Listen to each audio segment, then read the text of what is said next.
Today is Tuesday, December 8th, 2020. Coming up on Roland Martin Unfiltered. Civil rights leaders reach out to Cobb County commissioners in Georgia to question the removal of polling places in advance of the January 5th runoff. We'll talk about that as well as talk with a spokesman from the Warnock campaign. Also, folks, today the Supreme Court has denied the latest legal challenge by Donald Trump to throw out the results in Pennsylvania. Loser.com, Donald Trump continues to lose in federal court. Joe Biden announces his COVID response team today, as well as his health team.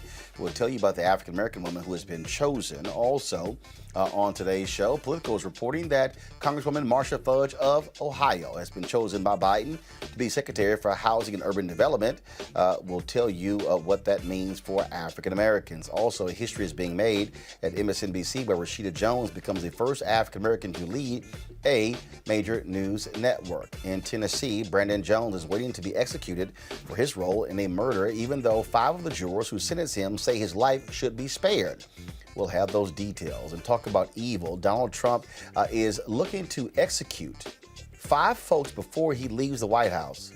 Why are they in a rush to kill people? Also, COVID vaccines have begun in the UK. 2 black doctors, who we often feature here in Roland Martin Unfiltered, announced they are going to actually take the vaccine and will provide updates to all of us about how that goes. Also, Amazon pulls a doll off their website that describes a black doll's hair as colored, dirty braids. And celebrity Shell Huda is joins us for our Black Business segment to introduce her new spice line. It is time to bring the funk. I'm Roland Martin Unfiltered. Let's go. He's got it. Whatever the biz, he's on it. Whatever it is, he's got the scoop, the fact, the find. And when it breaks, he's right on time and it's rolling. Best believe he's knowing. Putting it down from sports to news to politics. With entertainment just for kicks, he's rolling. It's on go, roll, y'all. It's Roland Martin, yeah. Rolling with Roland now. He's funk, he's fresh, he's real, the best, you know he's Roland Martin now.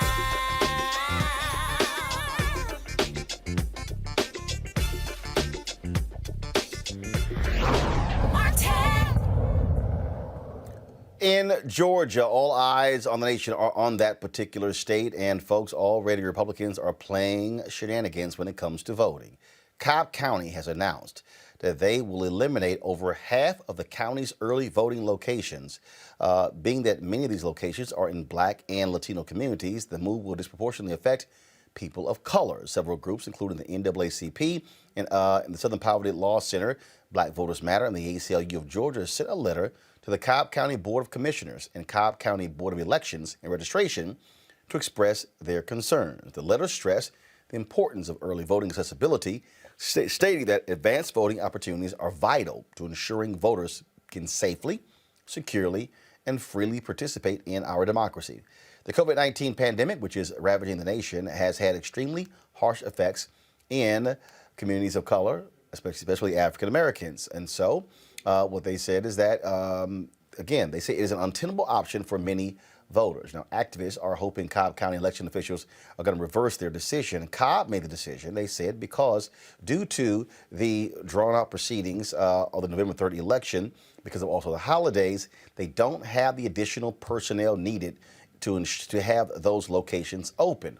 But there was a significant turnaround in Cobb County this year, going for Joe Biden over Donald Trump. Cobb County also is the 3rd most populous county. Listen to me clearly. The 3rd most populous county in the state. And so voting rights advocates say this is an attempt to improve the chances of Kelly Loeffler as well as David Perdue in their battle against John Ossoff and Raphael Warnock. Ain't that grand? Folks, do we have our guest ready? Let me know, please, to talk about this here. This is a huge deal. I do want to bring in my panel as well. Michael Imhotep hosts the African History Network show. Candace Kelly, legal analyst, and Rena Shaw, the Lincoln Project Women's Coalition. We're going to talk to, in a second, to the spokesman for the Warnock campaign about this very issue. I want to go to you first, Michael, and that is this here. Again, the reason we have problems is because of this goes back to Shelby v. Holder decision. The U.S. Supreme Court determined that it was unconstitutional, the whole issue of preclearance. All right, gutting that particular section. Republicans have refused to fix that. As a result, since that decision, Republican-led states have been rushing to put in voter suppression. If Shelby v. Holder had not been ruled, if the Voting Rights Act was still intact, then they would have had to get permission from the Department of Justice to make one of these moves. This is one of those lasting impacts of that Supreme Court decision. Absolutely, Roland, and thanks for once again for having me on. So Shelby County versus Holder is extremely important. 2013 U.S. Supreme Court case. And when I speak across the country prior to COVID, I would ask many African Americans about that court case, U.S. Supreme Court case, and they didn't know about it. You got to go back to 2012 presidential election. That preceded 2013, and there was a record number of the turnout percentage-wise of African Americans voting in that 2012 presidential election that President Obama was on the ballot was a record number. 66.6% of African Americans registered to vote voted. And based upon my research, that was the first time the percentage of African Americans voting was higher than the percentage of white people voting. Shelby County versus Holder was a backlash to that. And what happens is, Roland, is that because many of our people don't understand history, we don't understand these cycles of backlash that take place, okay? Whether we talk about the end of Reconstruction, whether we talk about the end of the Second Reconstruction, and Richard Nixon being elected in 1968, running on the platform of law and order, which was a backlash to the Black Power movement, the Civil Rights movement, all of that. So right after Shelby County versus Holder, you had all these new states that started coming out with new voter ID laws. And then this impacted the 2016 presidential campaign, where there were 868 fewer polling places. We're not, a lot of people, you connect the dots, but a lot of our people don't know that these dots exist to connect them. Because of Shelby County versus Holder, U.S. Supreme Court case 2013, and you had these Republican-led states that started shutting down these polling places because they didn't have to get clearance from a federal judge. Ari Berman, who wrote the article that you are going to talk about from Mother Jones, Ari Berman wrote a series of articles for The Nation during the 2016 presidential election dealing with this, and he has one that talks about how there were 868 fewer polling places. Today is somewhere around 1,600, 1,700 fewer polling places. So we have to understand how all these dots are connected. And lastly, if the African-American vote did not matter, we have to ask ourselves, why do people work so hard to suppress our vote? Why are they going to the U.S. Supreme Court? Why are they shutting down all these polling places, many of them in African-American and Hispanic, largely populated communities? So we have to understand this history and understand anytime you have periods of time of perceived advances by African-Americans, there's always a white backlash. Yeah. We got to understand that history to be able to defend and block against that backlash. Candace, again, Cobb County says we simply don't have the staff. Are you buying that? I am not buying that. And neither is LaTosha Brown of Black Voters Matter. And I want to quote her by saying there's one thing that you can count on Republicans for, and that is being racist and voter suppression. And they have stepped up and they have risen to the occasion. And so in this situation, we see that the machine continues to work to make sure that the numbers of Black folks cannot get to the polls. I mean, if we look at the overarching, just everything that's going on, from what Donald Trump is doing on down, this is really kind of like an overthrowing of the government. If we look at what that means, we're looking at people who don't want certain people to be in place. And that's exactly what Donald Trump is doing. And all the way down, all the Republicans in Georgia are working under the same kind of premise that Donald Trump is working on. And that's what we are seeing here. But as LaTosha Brown said, and as everybody has said who's been working on the ground in order to make sure that these places aren't closed, they are not having it. They are going to work. They are in the trenches. They are working right now. This is something that wasn't a surprise. So they already have their plan B in action. Rena, what's interesting is that DeKalb County, they're actually expanding polling locations for the runoff election. Cobb County also, Republicans, that is considered a Republican county. They had a 4-1 majority. That lead has shrunk. I think it's now down to 3-2. And so there's no doubt in my mind you're seeing the impact. And for them to shut down one of the early voting locations in a black neighborhood, we know what that's all about. Look, I think we should talk about the facts here because we can wax on all day about what this really means for communities of color and particularly Black Georgians and how this is really disenfranchisement at its sickest, most really, really bottom of the barrel type of actions from elected officials there. But we, again, talking about the facts, turnout is everything. That's what this is all about, this runoff election. And we look at history and we see that Black voters in Georgia haven't turned out in high rates. But this is the year that could be different because of the work of people like Stacey Abrams. She did the work in groups like Fair Fight, Black Voters Matter, New Georgia Project. Lots of African Americans were fired up after Stacey Abrams lost, and they've done the work. It shows in it showed in the general election. So this is going to make a dent again. This work is going to be impactful. It's going to be tough. This is an uphill battle, no doubt. But in the last 4 years, there's been a huge increase in Georgia registered voters in general. So when we look at the GOP, I see one thing happening here. And I think the GOP, frankly, at the Georgia level right now is very much sabotaging itself as well. Trump is doing the Georgia GOP no favors. However, you look at Perdue and Loeffler, and they're calling on the Georgia Secretary of State, Raffensperger, who wrote the op-ed saying that he went out and he supported Trump. He and his family, they voted for Trump.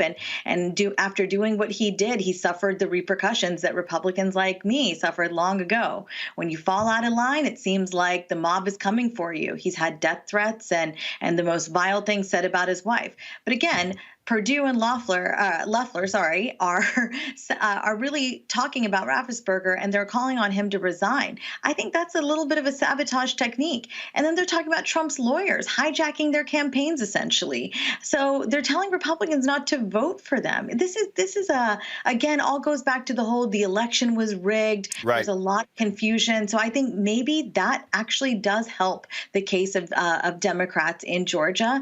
And one final point, though. Coalitions are important. What we see happening in Cobb County really is the coalition that's built by the NAACP Legal Defense and Education Fund, right. All Voting is Local, Georgia Southern Poverty Law Center Action Fund. These groups are pivotal. So it's important for these groups to come together to fight voter suppression because it shows the unified coalition. And that's honestly the first most important step. Let's go to Terrence Clark. He's a spokesman for the Warnock for Georgia campaign. Terrence, welcome to Roland Martin Unfiltered.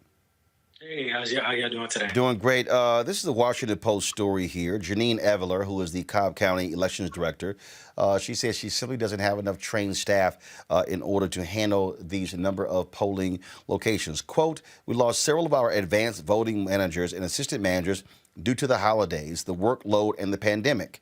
She said the remaining team members who agreed to work would do so only if the hours were less onerous. We are at the end of the election cycle, and many are tired or just unwilling to work so hard, especially during this time of year. Then she says that the workers are, now this was interesting here. She said that the workers are seasonal employees hired and trained for statewide elections. Many of them were not willing to work 14-hour days for 6 days a week for 3 weeks. Now, here's what I just sort of interesting about this, Terrence. My parents are 73 years old. They work the polls. These are paid jobs. Right. So these are not non-paid jobs.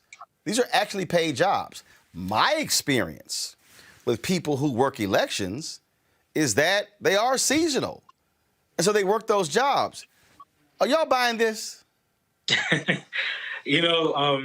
Thank you for having me on here again, Roland. I definitely appreciate it. And I can't speak to what the county official was talking about, but I know that with the interest that's in this race, there's so many people out here ready and willing to help work and secure our elections. You have folks like Fair Fight, ACLU, NAACP, the party, doing all types of amazing work. You can find some people to work these polls. And Reverend Warnock and John Ossoff not only put out a statement yesterday highlighting, why we need to expand access to the ballot, how important this election is, and how we quite frankly just believe in our heart that there are enough people out there willing and ready to do the work. And we'll continue raising that flag. I think that, they need the help. There's a number of people out there willing to do it.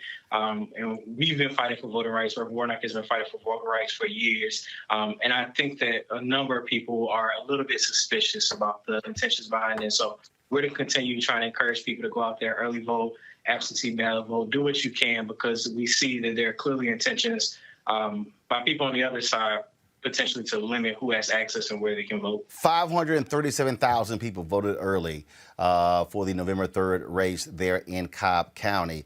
What's interesting is that Cobb County experienced, some people had wait times of 5 to 10 hours. So now, by shrinking in half, you are about to exacerbate those wait times. Right.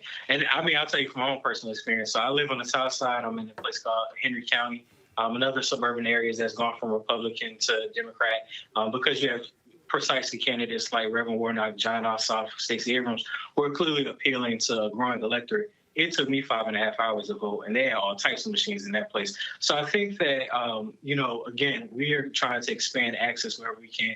That's why we're encouraging people to let them know that it is safe to get your absentee ballot, drop it in the drop box. If you don't want to have to wait in those long wait times, if you don't want to have to be in those lines, potentially risking your safety, during COVID, it makes no sense to limit access in the middle of a pandemic, right? And so you have to ask yourself, what is the intention behind it? And I think we'll continue to do what we can, like I said, to make sure people recognize that early vote starts on the 14th.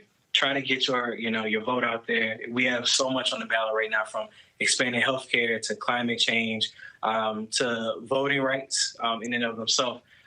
It just seems illogical. You wouldn't do this in a regular year, but we want to do it in the middle of a pandemic. It's a lot of questions, I think, left to be answered there. And again, so we'll certainly see that if folks are sort of waiting on that. Terrence Clark, we certainly appreciate it. Thanks a lot. Appreciate you. For the really thing in a moment, we're going to talk with Cliff Albright. He is the co-founder of Black Voters Matter. I'm going to go back to my panel here. And Candace, again, I'm always talking about on this show how you have to connect the dots, how you have to understand that decision by the Supreme Court opened the door for massive voter suppression. Thousands of polling locations in the South have closed since the Shelby v. Holder decision. Most of your voter ID laws put in place after the Shelby v. Holder decision. All of these voter suppression tactics all came after the Shelby v. Holder decision. By also connecting the dots, of course, massive turnout for Obama in 2008. Then folks don't come back. Listen to me clearly, people who are listening. People don't come back and vote in the 2010 midterms. Republicans flip 16 state legislatures. That's why today they control 30 or more, I think it's 31, governor's mansions and legislatures in the United States. And so they then were able to put these laws into place and that's how political gerrymandering, because the gerrymandering came in after the 2010 election, because that was tied to the census. And so all these things are combined. And so the reason why this race and why Republicans, they get it in Cobb County is so important, because they know that if John Ossoff and Raphael Warnock, Candace, if they beat Kelly Loeffler and David Perdue, Democrats will have a 50-50 tie. Kamala Harris can break the tie, and they can actually pass a bill to restore what was denied in that Shelby v. Holder decision. That's why so much is on the line here if Ossoff and Warnock are able to win. Absolutely. And you've connected the dots so well. And I think that one important thing that really kind of was the tipping point was what happened with Stacey Abrams. This really woke people up. And that's a big dot in the whole trajectory that you're talking about.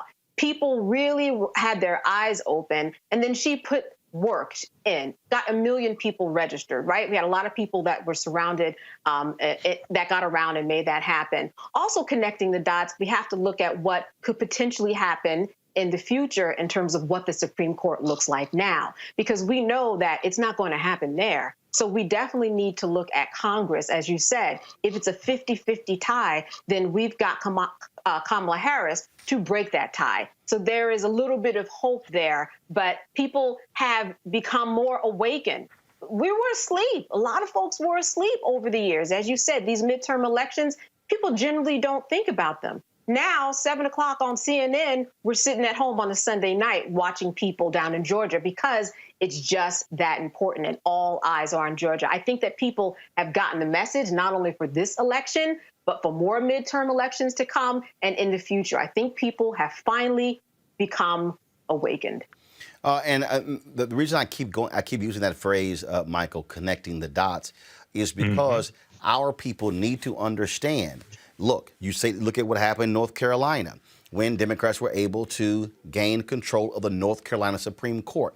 That's why voting also matters, because guess what? You've got the sister there, Sherry Beasley, who is down 400 votes from being the Chief Justice, which means that Democrats could have had a much larger lead. Now that's going to shrink. That is important because she then determines what is called up. That matters also because, again, for the folks, when they say if voting doesn't matter, if 500 more people voted in North Carolina, she is Chief Justice. That's how they were able to strike down a voter ID there in North Carolina. That's how they were to strike down racial gerrymandering. And so we have to understand all of these things are interlocking, and how not voting can determine who does win. And then who wins then determines who controls the legislature. Who controls the legislature then determines what laws are passed. And then who wins on the county level determines who controls the elections board, which then controls polling sites. All of these things go together. Absolutely, Roland. Not only does it all go together, but my degree is in business administration. So when we talk about economic empowerment and building black businesses, in 2016, you had, people saying we don't need to vote. We just need to do economic empowerment and, build businesses, things like that. And I said, that's good. I'm all for that. I've done that.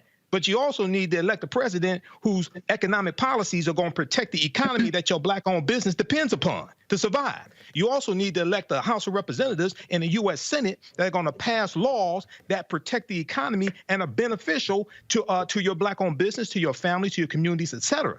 So this is all connected. Everything from criminal justice reform to relieving student loan debt to the Education Department, Environmental Protection Agency. So this is all connected. Then when we look at federal judges, because see, in 2016, one of the ways that the Republicans were able to get people to come out and vote against their own interests and vote for Trump was they said this is about the courts, the federal court and the Supreme Court.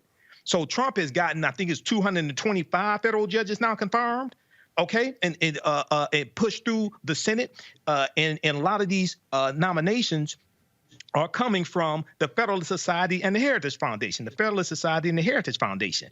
The year 2043 is what has a lot of these white people scared. Not all of them, but a lot of them. And they know that by 2043, they will no longer be the majority population in this country. So they want to control the federal courts for the next 25, 50, 35, 40 years.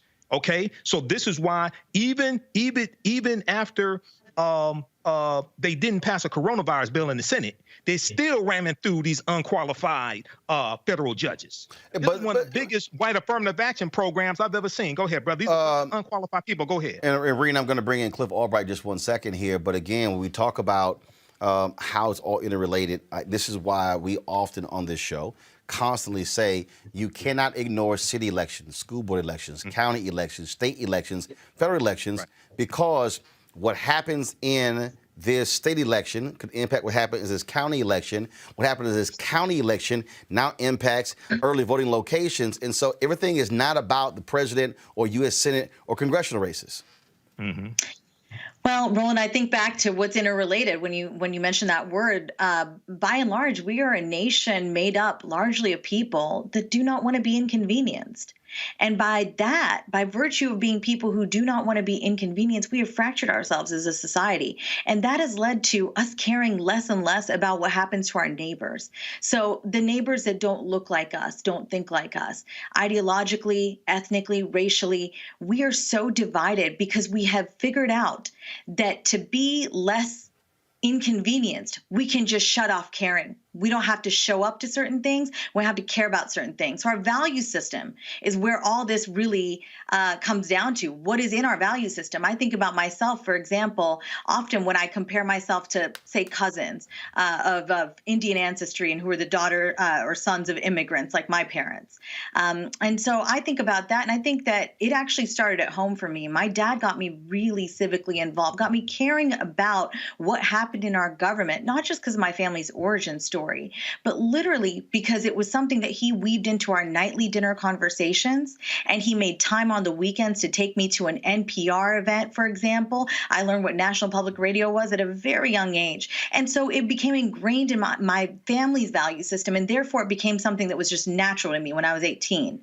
Now, registering as a Republican was not something I don't think my father was very proud of, but he was glad that I cared so much. And I think that is the thing we do and we have to talk about as a nation moving forward, particularly this next year after this new administration comes into power. We really have got to figure out, how do we get people to care? How do we get people to show up? And how do we make it a part of our family value system that voting, civic engagement, these things are paramount to having this society, however you see it, having the American society that we all want, that we all can thrive in. Until then, it's just going to be an every 4 years game. One thing, though, I want to share with our audience a stat that actually did help me feel more encouraged about the situation in Georgia, for example. This one stat really stuck out to me, and it was the number of eligible but unregistered Georgians. In 2016, it was 22%. Guess what? It fell. And in 2020, it was 2%. That's encouraging. That number is encouraging. That tells you people are showing up. They're figuring out something matters. I should show up. I should care. I should be a part of a change because this is something that has had to take a multi-pronged effort from outside forces, but we can do it right by making it right in our families first. Cliff Albright is the co-founder of Black Voters Matter. Cliff joins us right now. Cliff, look, elections are not federal elections. They are actually state elections. And they're not really state elections. They're also local elections. And so the reason I'm constantly walking through this process is for people to understand that, yes, you have the Secretary of State, yes, you have the governor, but the decisions to exactly what early voting locations, those are county decisions. And so counties make those choices. That's also based upon budgeting. And so we have to understand that. And so and we're seeing this now, again, what Cobb County is doing. And look, it is fundamentally the Republican Party strategy to lead voter suppression, pure and simple. That is their strategy. Yeah, definitely. And for all the reasons that we've already talked about on this show, they recognize that their numbers are decreasing. They're recognizing that the demographics are on our side. They're recognizing that we're increasing turnout, that we're increasing registrations, right? And so it's at the local level. You've made the point very well about connecting the dots. The reality is, we talk about Trump, right? And what this Trump era has meant. Trump didn't just happen overnight, and Republicans didn't get control of stuff overnight. You talked about, 2010. Even before 2010, they had a strategy which targeted the local level. As you said, county commissions, election boards, state legislatures. That's how they got to the situation where they were then able to gerrymander. After gerrymandering, they were then able to deepen their positions in Congress, et cetera, et cetera. If we're going to undo this, we've got to do it using the reverse strategy. We've got to do on the same strategy, but to our favor. We've got to take over the same things: county level, local level, DAs, sheriff, school board, board of elections, all of that, in order to reverse this tide that we face. And we're doing it. And that's what's taking place in Georgia. That's part of the reason that we've had the success. And that's what has them on the run. You don't cheat when you feel like you're winning, right? You cheat when you know that you're behind and that you're losing and you're scared and you're desperate. You have the folks there in Cobb County saying, "Hey, sorry, we simply just don't have the people." Again, are you buying that? Are you buying that answer? Because again, these are paid positions. People are like, oh no, they're just so tired. Again, as somebody whose parents work the polls, they ain't got no problem making more money. No. I mean, and if you look at those reasons that were in that letter, it makes absolutely no sense from a couple of different perspectives, right? They talk about, it's the pandemic. It's, it's in the middle of the holiday season, right? It's a runoff election. Guess what? None of that was surprising. We've been in a pandemic now for 9 months, right? We knew that there was going to be a runoff. Even if you didn't know that there were going to be 2 runoffs, you knew that the other race, that the Warnock race was going to go into a runoff because it was a jungle primary, right? So we knew all these things were going to be the situation. So to use that as an excuse, as like these are things that just came out of the sky, makes absolutely no sense. And nor does it make sense, as you pointed out, that you can't find workers, right? Because again, 1, you knew that you were going to be in this situation, but 2, it's the holiday season. Like, you mean to tell me that you can't find some folks? And the truth is, you don't even have to have the poll workers that are just from that county. They could actually be from outside the county. You trying to tell me that you can't find 30, 40 workers to cover these 6, 5, whatever polling places? Wait a minute, hold on 1 second. Hold on 1 second. You're saying that to work the polls there in Cobb County, you don't have to live in that county? They could actually, if there are workers who are in DeKalb or if there are workers who are in Fulton County, they can actually hire them? That's my understanding. We can double check that. Certainly someone on your team could double check that and we can get back to you. But that is my understanding from what I read earlier today. But even if it just has to be somebody in Cobb County, you can't tell me. I know Cobb County. There are communities all over Cobb County where you can find folks that are looking for holiday money, who have skills or who can be trained, right? Which is part of the issues that we've been raising all year long in terms of the training for these situations. So you can't tell me that they couldn't, knowing that we're in this situation, knowing that we're in a pandemic, knowing that there are some older voters that maybe would normally volunteer, or not volunteer, but would normally work the polls that weren't available. There is no way you can convince me that they didn't know that they would be in this situation. At the end of the day, this is not a situation that they were trying to fix. They know what the turnout looked like, not just in the metro counties, but all over the state in Black and brown communities. And they don't want to see that kind of turnout repeat itself in this runoff election. All right, then. Cliff Albright, of course, co-founder of Black Voters Matter. Cliff, what are your upcoming events there in Georgia our folks need to be aware of? The main thing is, it's this ongoing voter suppression, right? It's and not even at just the county level. The Secretary of State continues to launch investigations that are targeting voter registration organizations like the New Georgia Project. It's really ironic when you talk about the hate and the threats that this Secretary of State and even the governor to a certain extent. It's literally like in '63, Malcolm talked about the chickens coming home to roost. That's literally what this is. They have created an environment of hate, an environment of false narratives around voter fraud, right? An environment that has attacked voting rights organizations, and now it's backfiring on them. And the suppression is backfiring on them, because the truth is, the more they do these suppression tactics, they're actually helping our cause, because people who may not have even been fully aware of the runoff race, right, who may have maybe got a little disengaged, the more we hear about these stories, whether it's Cobb County or whether it's Trump and all his fake litigation trying to steal the election, the more we hear about all this, the more that folks that otherwise may not have been engaged are actually starting to take notice. And so it makes our job actually a little bit easier, putting aside the suppression itself, but the narrative that it creates raises the awareness of folks that then lets us say, look, y'all, this is why we got to get out in these streets and we got to get to the polling place. Cliff Albright, I surely appreciate it. Thanks a lot. Thank you. All right, folks, breaking news. Joe Biden has picked Congresswoman Marsha Fudge of Ohio to be Secretary of Housing and Urban Development. She is going to, of course, be leading that department. Now, this is quite interesting because Fudge really was going after the agricultural secretary job. She was pushed vigorously by Congressman Jim Clyburn, but Joe Biden has decided to name her as Secretary of HUD. And so that the Washington, the Politico, the Wall Street Journal, they are both reporting that that particular news as well. We certainly will wait for further announcement. This follows, of course, a decision by Joe Biden to pick retired four-star General Lloyd Austin to be his Secretary of Defense in the Pentagon. Speaking of that, today, a group of civil rights leaders met with Joe Biden and Kamala Harris to discuss his picks for his cabinet. In that particular meeting there, they talked about a variety of things. In fact, the Biden campaign released a readout of that meeting. I'm going to pull it up in a second. The NAACP, National Urban League, NAACP Legal Defense Fund, Lawyers Committee for Civil Rights Under Law, National Coalition of Black Civic Participation, Melanie Campbell, they were all in that particular meeting. And the idea, again, was all about the issue of the various appointees. And so, again, this is the email here that I received from the Biden-Harris team. If we can go ahead and go to my iPad. The readout says, today the president-elect hosted a virtual meeting with civil rights leaders, joined by Vice President-elect Harris and Congressman Cedric Richmond.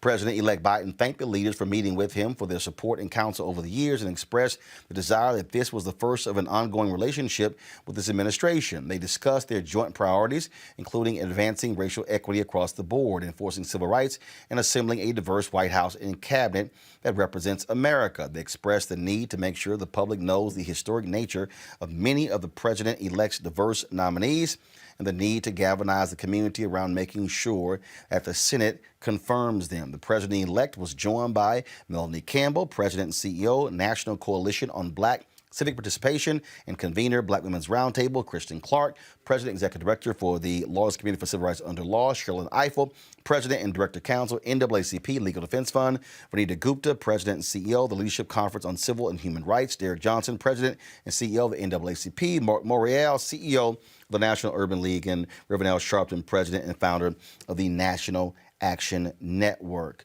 That was that particular meeting. Now, earlier in the day, Joe Biden also unveiled his health team.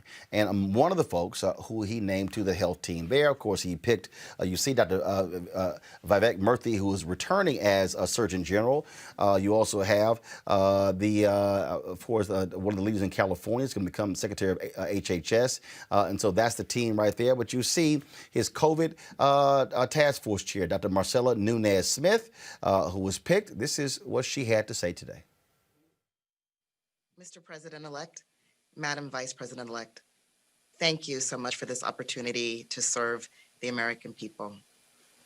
I'm proud to go to work with leaders who are deeply committed to science and to centering equity in our response to this pandemic, and not as a secondary concern, not as a box to check, but as a shared value, woven into all of the work that we do and prioritized by every member of the Biden-Harris team. I'm enormously thankful to my research team and to my colleagues, to President Salovey and the other leadership here at Yale for supporting me in this work. And I'm grateful to all of the researchers and advocates who've blazed the trail, whose work on health equity and racial justice too often went unbelieved or overlooked across the generations. Most of all, I'm thankful to my family, to Jesse and our 3 children for their unwavering support and humor, and to my mother and her mother for modeling kindness, generosity, and courageous leadership through service. I have wanted to be a doctor since I was 6 years old, and I'm a proud general internal medicine physician today. But as I grew up, I came to understand that there were deeper dimensions to health beyond what I saw in the human biology textbooks that I borrowed from my mother's bookshelf. I grew up on St. Thomas in the US Virgin Islands, a place where people too often died too young from preventable conditions. My own father had his first stroke in his 40s and was left paralyzed. I learned there was a term for what we were, an underserved community, marginalized by place, and by race. In my medical training, I saw countless patients whose conditions were shaped by factors having nothing to do with science and everything to do with broader social inequity. And now the COVID-19 crisis has laid those inequities bare. It is not a coincidence, and it is not a matter of genetics, that more than 70% of African Americans and more than 60% of Latinx Americans personally know someone who has been hospitalized or died from COVID-19.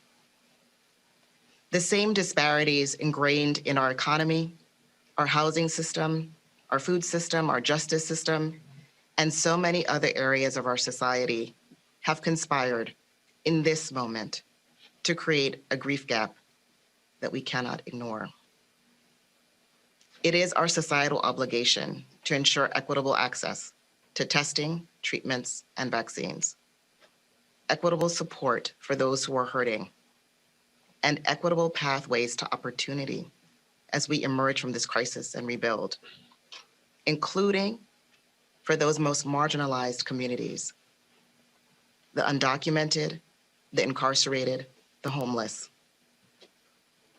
I'm grateful for this chance to continue this work, to earn trust and to find success through genuine partnerships with the people and communities who've been hit the hardest during and before the crisis.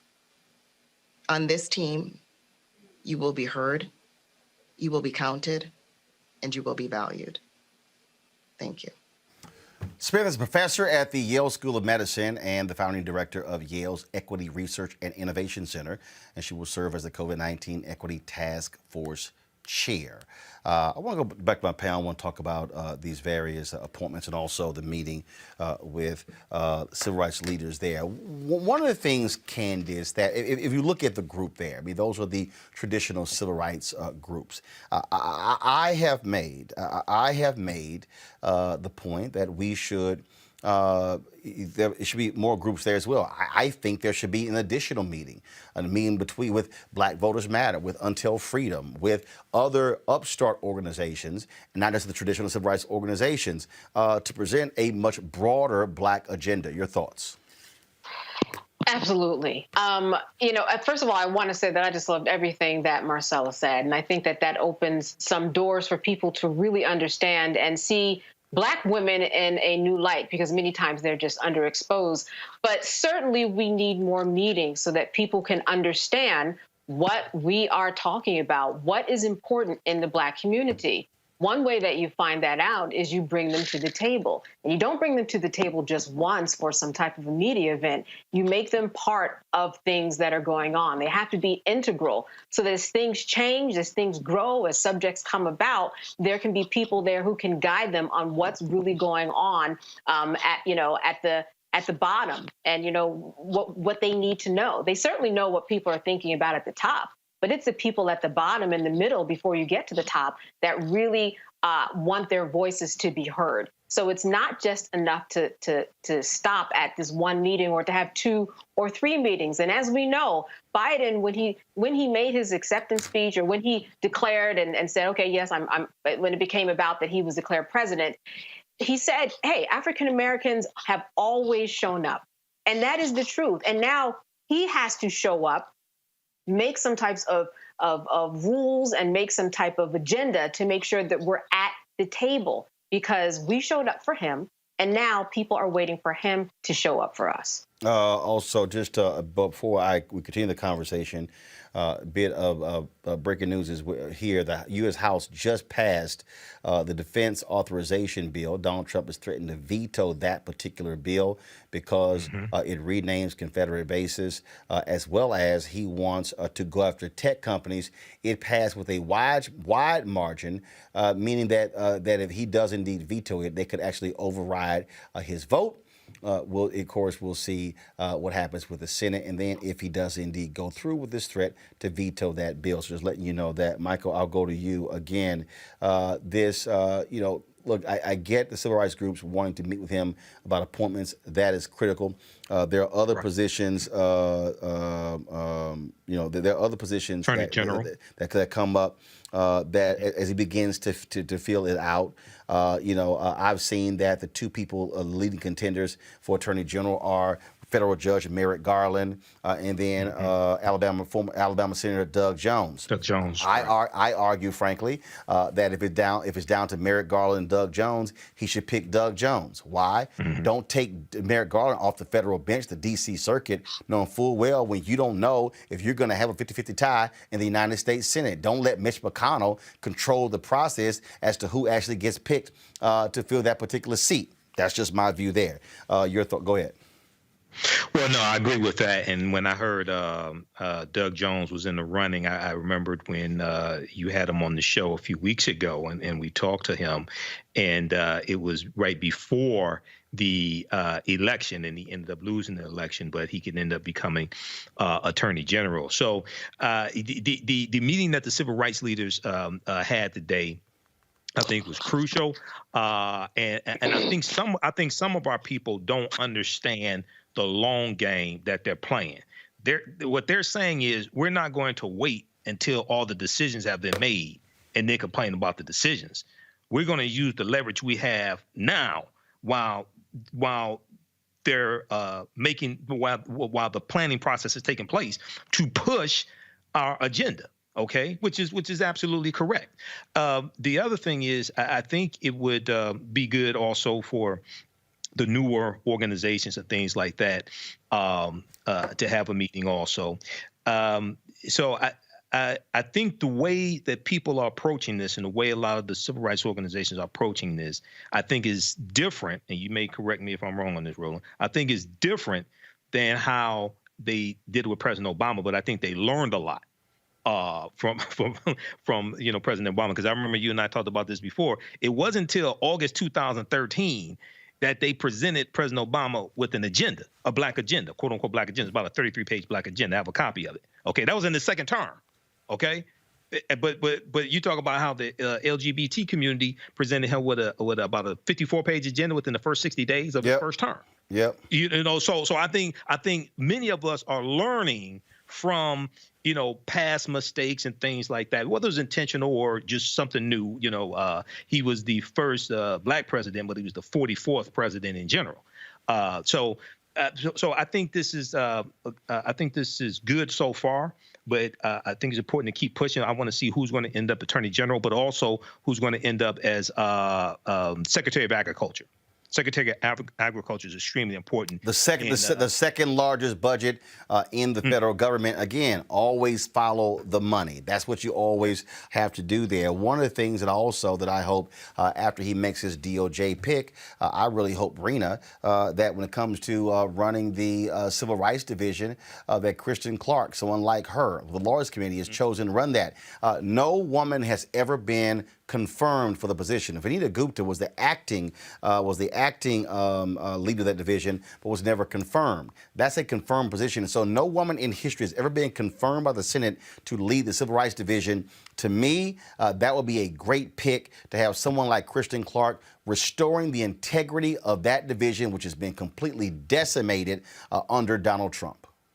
Yes, it has. And I think that is the hardest part to have watched, to see Vanita Gupta do such an outstanding job there. I think people across the political spectrum could agree.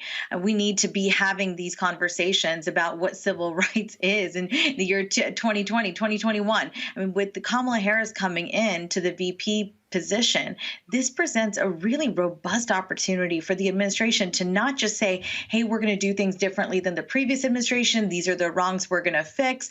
This presents an opportunity to bring so many new people, so many new groups to the table. And that was to your point earlier, Roland. It has to be done. That is the way I think this administration can win a lot of truly folks that feel confused right now about what's going on in the country. The fact that the phrase "the election was rigged" is still a phrase that still is out there every day in mainstream media. Now, obviously, it is one that's propped up by some far-right voices.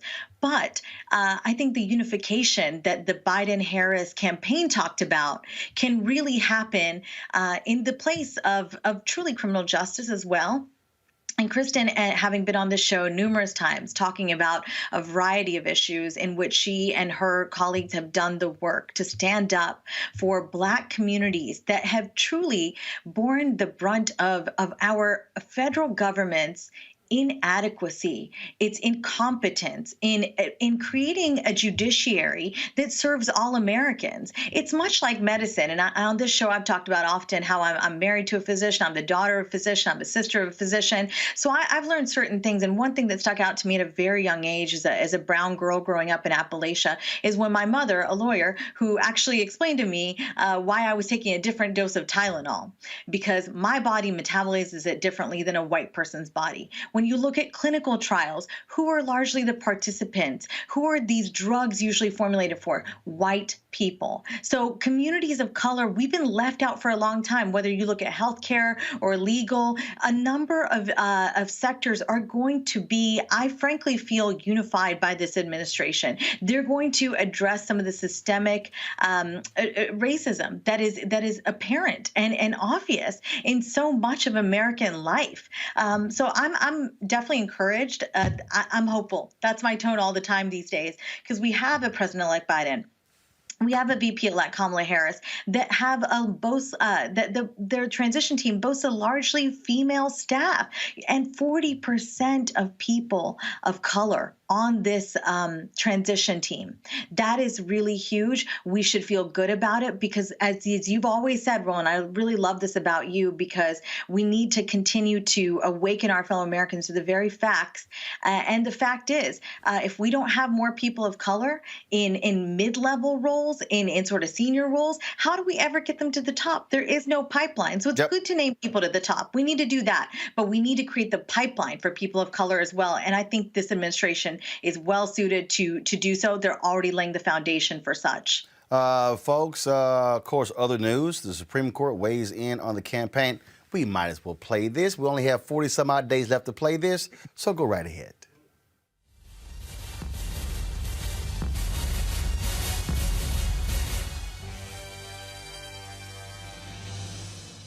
Trump has been constantly lying about the election. Did y'all hear the fool the other day in the Oval Office when he gave out another Presidential Medal of Freedom to a sports dude, where he says he won? Dude, no, you didn't. You lost. You lost. You lost. And he's lost so much in the courts, Candace. It's embarrassing. He was begging, oh my God, Supreme Court, please, please, intervene, please. It's got to be real painful when they issued a one-sentence rejection of the Pennsylvania lawsuit. Go to my iPad. The application for injunctive relief presented to Justice Alito and by him, referred to the court, is denied.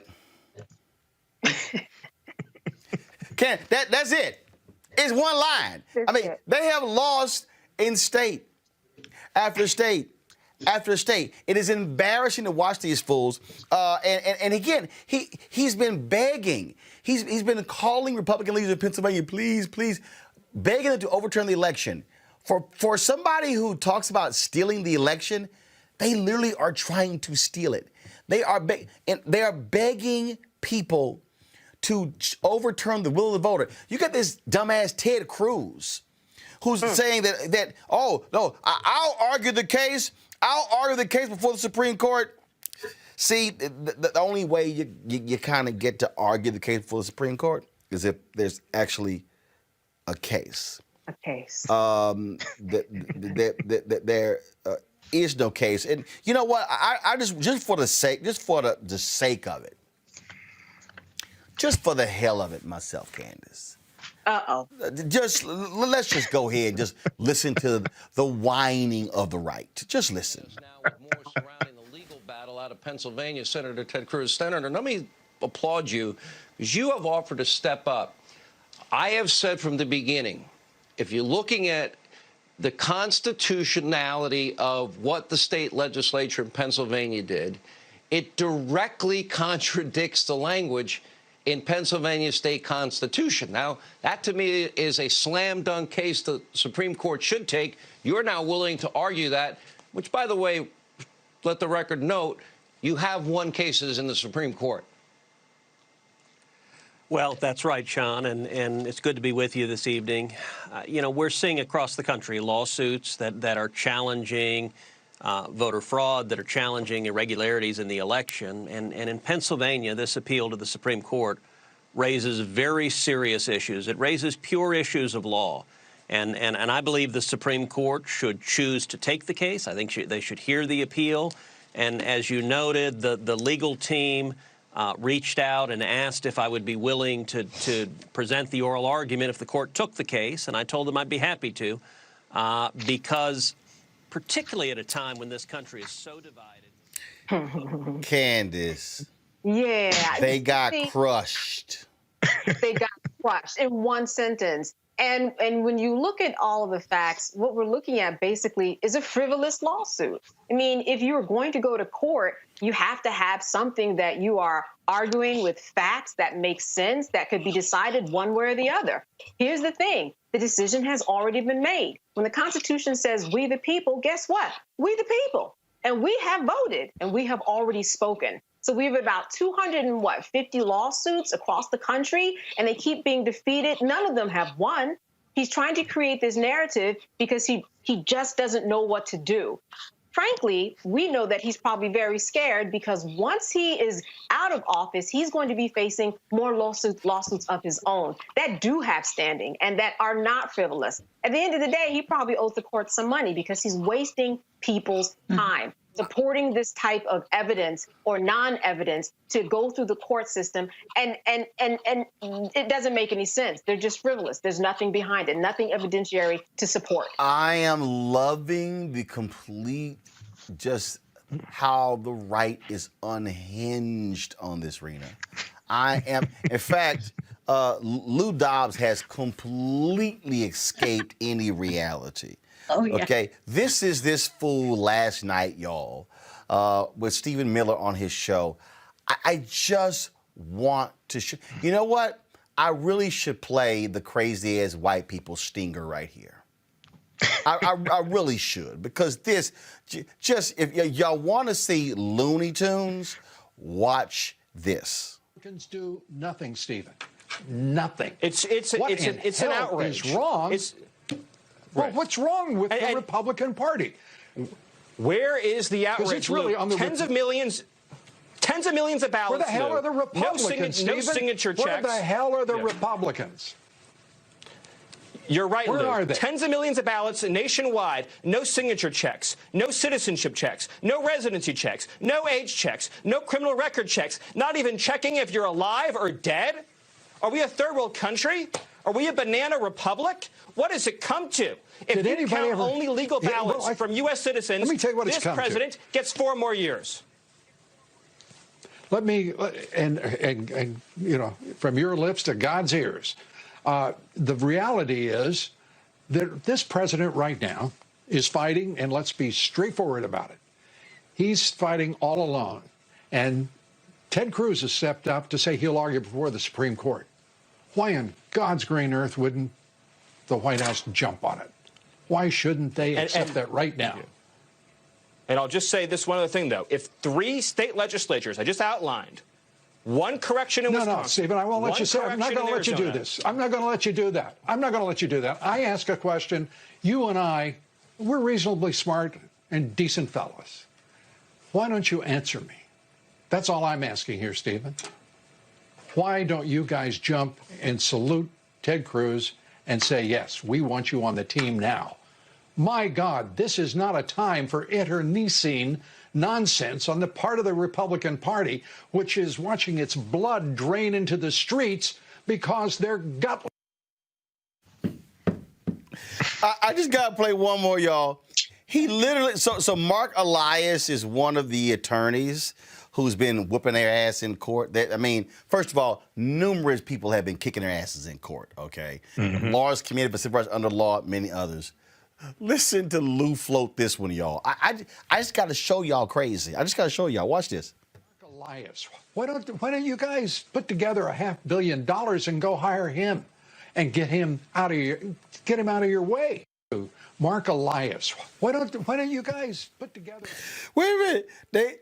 He literally said, why don't y'all go raise $500 million to go pay off Mark Elias to stop kicking your ass in court. That's basically what he said. He said, Mark Elias is whooping y'all ass, and I'm laughing because this is Mark Elias' Twitter feed. He's showing you all of the times. Go to my iPad. Look at this. He goes, victory, victory, victory, victory. He's showing all of the. He goes, what was filed, and he goes, victory, victory, victory. Oops, another victory.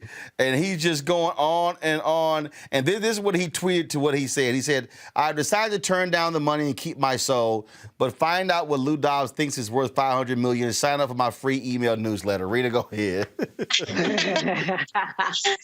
Oh, man. I mean, I think that's a lesson in grade A classy trolling. I mean, Mark Elias really taught us how to do it right. This is man, Roland, how much time we got tonight? Because there's a lot to peel off here for someone like me who made her entire career on the right and now has to deal with seeing these same people be triggered, lose their darn minds about what's happening to their frivolous lawsuits. And Ted Cruz, for a minute, can we just back up and remember this is the guy who Trump insulted by saying something about his wife, not just and his daddy. And his dad. That's right. And his dad. Calling his dad what? The guy who assassinated who killed Lee Harvey Oswald. This is a new territory. I want nothing to do with this. I don't align with the party in its current form. I did not sign up for any of this because, I mean, it is just obvious. If you listen to Miller for a second there, you hear him talking out of both sides of his mouth. He's talking about just a banana republic. Buddy, what's your guy been doing for 4.5 years now? He's been the one laying the groundwork for a banana republic in which he can come back again and again. So we get it. These Trump minions are they've lost their minds. They really have. They are unable to they're divorced from reality. They're unable to accept facts. And this is let me just shed some insight here to the audience. I mean, anybody with a brain can really see this for what this is. But I'd like to just put emphasis on the point that as somebody coming up in the Republican Party over these past 15 years in particular, what I saw was the Democrats are the devil narrative that really has won out now. This is what's happening here is that Republicans have such a problem with Democrats. They've painted Democrats out to be anti-American. Got it. That Democrats will kill your children. Democrats essentially are talking about depopulation stuff. I mean, this is the stuff that is winning with the base and making the party more and more right-wing loony. Rena, hold tight 1 second. I got to bring in Melanie Campbell right now. She, of course, Black Women's Roundtable. She was one of the participants in that call today with Joe Biden, Kamala Harris. Melanie, how did that meeting go? And what came out of the meeting? We earlier read the readout from the White House. Thank you, Roland. I apologize. I can't stay on as long as it's all good. Go ahead. Can you hear me okay? Yeah, we got you. We got you. Go ahead. Okay. Sorry, I'm having some audio technical things on my end. So. We got you. Go ahead. Okay. Well, I thought it was very good. A very good meeting. It was close. Of course, President-elect Biden and Vice President-elect Harris. And so I think one of the key things was that there was definitely a strong consistent commitment on dealing with issues of racial justice. When it comes to what I focused in on was the conversation around Black women, the role of Black women. Definitely thank them for selecting Harris and also Harris. All right, having some issues with Melanie's Skype right there. Let's see if we can get Melanie back with that. So I know she has another interview to do. So let me know if we have Melanie back there. Real quick, Michael, I want to go to you. When you see these Republicans losing in the courts, but you also have the Republican Party, who's absolutely nuts, because today. A very basic function where Congress votes on a resolution telling American people they're planning for an inauguration. The Republicans wouldn't even vote for that. Right. So the message to Joe Biden should be, dude, stop saying they're going to work with you. Okay? Joe Biden had better understand something right now. They are not going to work with him. The Republican Party today, they are the party of Trump. Trump is going to announce on Inauguration Day that he's running in 2024. He wants to freeze everybody out. He is the only way you are going to get rid of Trump, you have to perform an exorcist in the Republican Party. And what he is doing, all these lawsuits and the money he is raising, he has these idiots like Sean Hannity, idiots like Lou Dobbs, idiots like Mark Levin, all of these idiots out here in conservative radio, on television, the idiots at OAN, the idiots over at Newsmax as well. These people, oh my God, it was all stolen, and they are so dumb. They have given this man $200 million to fight legal challenges. When you getting your ass whooped, when you're 1 for 51, you got to be stupid to keep giving somebody that money. But they're not going to work with Joe Biden. The fact that they are unwilling to say, Donald Trump, shut the hell up. Because here's why. Because what Trump is doing, those voters, they ain't voting Democrat ever. When they say this is Trump's base, no, it's the Republican Party's base. And that's what they're doing. The Republican Party of old ain't coming back. Rena ain't coming back. No, so bottom line is here. So, matter of fact, y'all might want to stop calling yourselves Republicans because it ain't coming back. Michael, what they are showing, when you can't even vote on a simple resolution, that's all you need to know.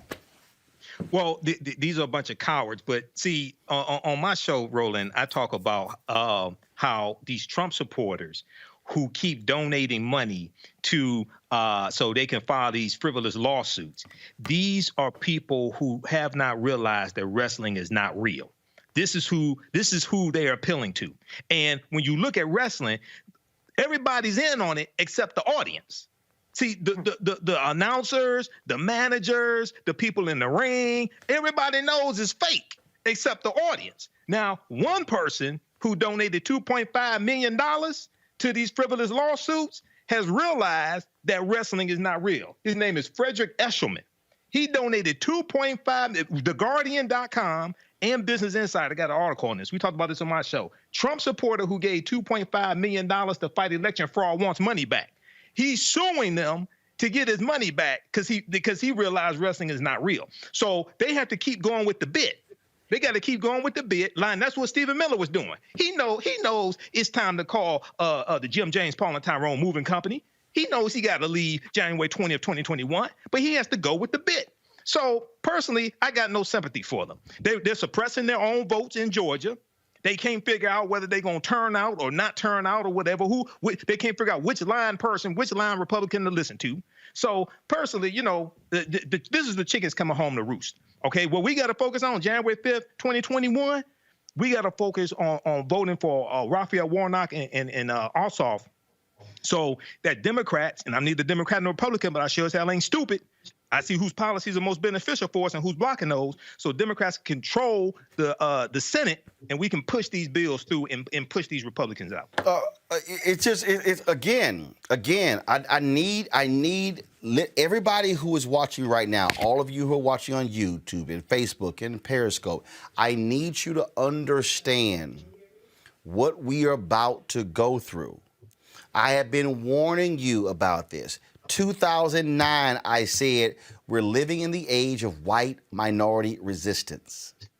Right. With the election of Obama. The election of Obama led to the election of Trump. White minority resistance. It is happening. Y'all, these people are unhinged. These are the same people who surrounded the home of the Secretary of State of Michigan the other day, saying the election was stolen, and they were armed. Understand what is going on here, and Donald Trump is going to continue to whip these people up and whip them up and whip them up. And unless a Republican with guts stand up and says, stop it, enough like Senator Pat Toomey, who said what you're saying about Pennsylvania is a lie. They're now attacking Brian Kemp. Mm-hmm. Trump called Brian. Trump. They're now calling. So Kayleigh McEnany was just. Oh my God, Brian Kemp. He's awful. He's just y'all. They are completely. I'm just telling you right now. Just be prepared. I need to bring in Melanie Campbell back. I think we got her signal straight, and so we got Melanie back. Melanie, I was talking about just how unhinged these Republicans are, and they're going to continue to be that way. Again, just give us the readout real quick of the meeting with Biden-Harris. And I'm not sure where it cut off, but the key was that we talked about really being committed to dealing with the issues of racial injustice in this country, things like voting rights and the like. But I also focused in on Black women being on the statutory positions on the cabinet. He also said in that conversation that he was definitely looking to have at least a couple of Black women. I think since even while we were on the call with them, I think Marsha Fudge came out that she would be HUD secretary. It didn't come out in him saying that. Yeah, it's been announced, yes. But it came out on the media. But listing that we expect as for Black women who gave 90% of our vote to see ourselves represented. Many of my other colleagues also talked about other African Americans, but men as well, and the need for to make sure that whoever is selected for Attorney General, how critical that position needs to be. That would have the kinds of experience to be able to address some of these critical concerns in our community. Folks mentioned folks like, a couple folks did mention folks like Tony West and Deval Patrick, for example, would be some of the folks that would be definitely excellent for those positions. We talked about. You mean for Attorney General, Tony West or Deval Patrick? Yeah, Attorney General. Sorry. Right, because what I've been hearing is that Doug Jones and Merrick Garland are at the top of that list. I did not know that specifically, but what we talked about was the need for African Americans, and that we expect from African Americans to be represented well in those statutory cabinet positions. That was our focus. All right, then. Well, we certainly appreciate it, Melanie, for giving us that update, and then we'll see what happens. Thank you. All right, okay, thanks so much. I appreciate it. Folks, I wanted to talk about this here. This is something that is crazy. And so to understand how evil and despicable these people are, 40-year-old Brandon Bernard, he is slated to become the 9th person executed since the Trump administration recommended capital punishment in July. Last week, a federal judge denied Bernard's lawyers' motion to stay the execution, despite the fact that several of the original jurors who initially sentenced Bernard to death row now oppose his forthcoming execution. He was just 18 years old in 1999 when he was arrested for his involvement in the slaying of a couple in Central Texas. The incident began as a foiled carjacking, but ended with the husband and wife being shot in the head. Bernard was an accomplice in the act and allegedly believed the couple was already dead when he was then told by the gunman to set the car on fire. The case has received widespread attention with the clemency petition that has reached Donald Trump. Now, Bernard is currently scheduled to be put to death by lethal injection in the U.S. Penitentiary in Terre Haute, Indiana, on Thursday. Now, here's what's interesting. This actually marked the 13th execution. I'm sorry, y'all, not 9th, the 13th execution since July. There was a 17-year hiatus when it came to the death penalty on the federal level. But this is a line, Rena, out of this AP story. It says this will cement Trump's legacy as the most prolific execution president in over 130 years. He'll leave office having executed about a quarter of all federal death row prisoners, despite waning support for capital punishment among both Democrats and Republicans. Rena, what's crazy here is, what are you in a rush for? They are literally rushing to put 5 people to death between now and Inauguration Day. Mm-hmm. It's a sick move. You know, it's one that I think really solidifies in the minds of a lot of us who are not mental health professionals or anything. But this president is a sociopath. He is sick in the head. And this really, I think, counts to him as doing something. So he can say he did something. I want to tell the audience I've been affiliated loosely and a supporter of conservatives concerned about the death penalty for a number of years now. I think that the Republican Party, what I've seen as I've made my career in it, has railed against abortion, anti-abortion. Everything is about, life, life, life. Well, if you care about life so much, what's with executions? What's with playing God, essentially? And so I really believe that we've learned a lot about the death penalty in the last 40 years in particular. And for 3 decades, what we've seen is our elected officials tinkering with the death penalty in an effort to essentially make it more accurate and effective. But the system continues to fail. And that's the problem I have with the death penalty. A number of Republicans in Congress do not have this issue. Like I said, again, these are the same people that speak at the March for Life rally every year. So if you're a conservative out there listening, I mean, this is a great group. Go check it out. Conservatives concerned about the death penalty. Here in Virginia, I'm a supporter of and affiliated with the Virginians against the death penalty. There's a lot we can do to talk about this. I mean, Trump is, there's a number of words we could use. I mean, he's talked about bringing back the firing squad, poison. I don't think that's going to happen. But the pace at which they want to kill people, federal government to kill people, that should disturb every American. And about Brendan's case, wow, rife with inaccuracies. And I think what we know now, what courts use now, the forensic work that's been done by professionals to modernize that science, that did not benefit him back then. Well, it's just evil. It's just evil. And in fact, Candace, I want to read this here. Go back to my iPad, please. This is from the Associated Press story. Not since the waning days of Grover Cleveland's presidency in the late 1800s has the U.S. government executed federal inmates during a presidential transition. Cleveland was also the last presidency during which the number of civilians executed federally was in the double digits in a year, with 14 executed in 1896. But I want you to look at this chart here. It says death penalty in the United States, and it goes back to when the death penalty was restored, Candace. You see there, the orange represents the states. The blue represents the federal government. There was an execution there in 2001. There was an execution in 2003, and then I believe that was that McVeigh? I can't remember when he got executed. But look at all those years of the states, and all of a sudden this huge block right there in 2020. That is Donald Trump. He wants, as a part of his legacy, to be he killed more people than anybody else. He wants that as his legacy.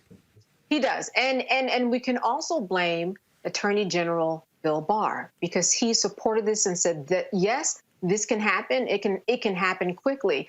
There's a show that I watch called Botched. It's about plastic surgery, but it could be about the criminal justice system, because there's so many botchings as a part of this case. I mean, there were parts of this case on appeal where there was not even an opening statement that the attorney gave. And then, as we've talked about before, we had some junk forensics, junk science here. You had poor counsel. You also have someone who wasn't given the benefit of the doubt that their age actually played a part in this. This is a guy who just turned 18 at the time. I think he's 40 years old now. Everybody, think about your 18-year-old self. This is why we have age limits. Let's say you have to be 35 to be president of the United States. This is why we don't have juveniles that will suffer and go through the death penalty process. This is someone who just turned 18. There are so many studies that have showed how the development of an 18-year-old male's brain kind of happens, and it doesn't happen as quickly as it does for somebody else, obviously, who might be older or a different sex. So this case has just been botched from the beginning, let alone the fact that you have former jurors who have spoken out and said, my goodness, I am so glad that these days have come where I can finally speak and say my truth, that I don't believe that this man should have been put on death row. I think that one thing that is working in his favor, and we're talking about the clock ticking, and the clock ticking mean that when President-elect Joe Biden comes into office, he doesn't believe in the death penalty, so there might be some time that could be bought. On his side, though, if he gets the celebrities, if he gets people working for him on the ground. I mean, listen, look at Kim Kardashian. Whether you like her or not, she was in the president's office and she did get somebody pardoned. And she has spoken out about this case, too. So there is some groundswell of events that is going on right now. And it will be very interesting to see what happens in this case. But meanwhile, here's Donald Trump saying it doesn't matter. It doesn't matter. Basically, just kill them all, because that's going to be a feather in my cap. Yep, absolutely. Folks, got to go to a break. We come back. We'll talk about Amazon removing a racist doll from their listing. It's kind of basic, really. It's kind of basic. Also, Chef Huda joins us for our Black Business segment, talking about her new spice line. All right, y'all, more on Roland Martin Unfiltered after this break. This generation, which gets so much inspiration from entertainment. You know, this generation is influenced. I mean, every generation has their influence. But I would argue, by and large, when you talk about Harry Belafonte, or you talk about, you know, how it was, you know, in the 60s, 70s, and even 80s, there was, you know, you had the entertainers, you had the church, you had the activists. In our day and time, you know, the church is somewhat losing its influence. Entertainment influence is growing. The activists are losing their influence. So where do most, you know, this younger generation go? They go to entertainment. You know, and so the influencers entertainment can actually move the needle. And when you see people become active, I love how this younger group of people are saying, wait a minute, we don't like what just happened with Kavanaugh. We're going to do something about it. We don't like the fact that there's no gun control. We're going to do something about it. And I do think that as tragic as these events are, they are becoming more galvanizing to get this younger group of voters, which is so influential, to get out and do what we know they can do, which is to help move the needle in a massive way.